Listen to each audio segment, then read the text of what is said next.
heel inversion prevention taping. So the things we need are heel and lace pads, 2 of them, your adhesive spray, 1.5 inch tape, and pre-wrap. So you prep the skin, light coat of spray. Take your heel and lace pads, you keep the foot at 90, and you place your heel and lace pads, one right where the foot bends, where the ankle bends, and one at the heel, or slightly above the heel, posterior side. And you secure it with pre-wrap, starting at the base of the calf, and you work your way down. Make sure that the roll is facing you as you're rolling this, and overlap each strip by half. Make sure that you don't wrinkle the heel and lace pads as you're coming over it. And when you get to behind the heel, go into a heel lock. Do a heel lock on each side, and then just work your way down to the foot. Come back up and cover any windows that you may see, all while you're pulling tension at the same time. When you make sure when you covered all the skin, then cut it off and close.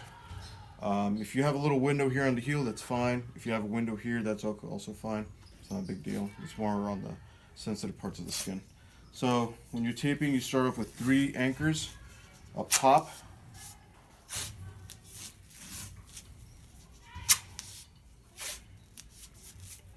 Making sure that you don't have any wrinkles as you're laying down the tape, and you rip it properly, which is another class in its own.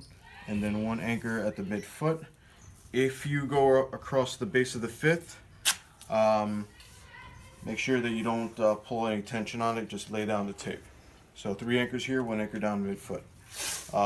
Because you're trying to prevent inversion of the ankle, you're going to start doing the stirrups, starting from the medial side and working your way to the lateral side, making sure that each stirrup is straight. You can pull tension on it, but do not pull too much tension on it because the tape will come off. And then overlap each stirrup by maybe 1/3. Again, making sure that each strip is straight. If it's not straight, it will come out screwed up on the other side, and it'll be almost perpendicular, or unparalleled with the other strips. If you have a smaller ankle, you might want to close off the spacing a little bit more, just because you don't have a lot of space to work with. And then smooth out any wrinkles as you see. And then the next step is to go into a heel lock. 2 heel locks on each side. I'll show you when I get to the other side.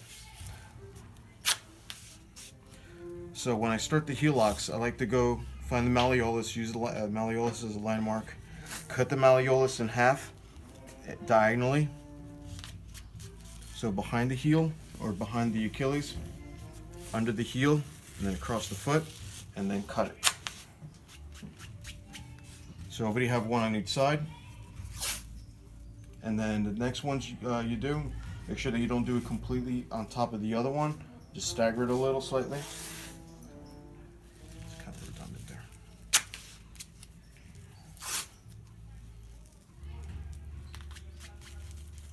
And that's 4.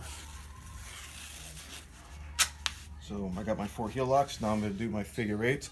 There's 2 ways of doing figure 8s. There's the one where you start at the heel, at the ankle, like this,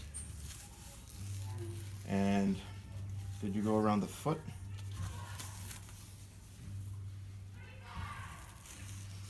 Again, if you're going on the base of the 5th, make sure you do not crank on it, because you will create a hot spot and they will come back and complain.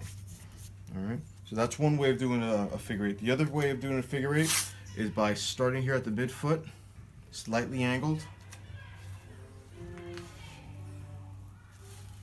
and then around the ankle. That's 2 figure 8s. And then the next step is to close everything off. I like to start, the book says to start from the bottom. I like to start from the top only because when they put their socks back on, it won't drag and pull the taping.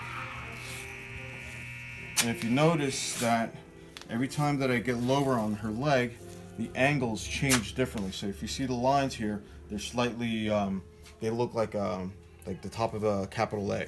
But when I get lower, those lines get leveled off and it almost becomes completely level. And then when I go even further down on the ankle, it actually changes direction and looks like a V.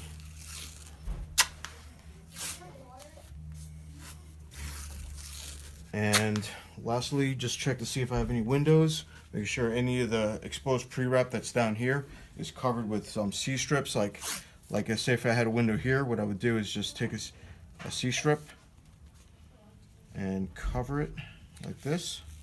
Go around the foot. I wouldn't want to go the opposite direction because I want to keep this window that's right here on the heel.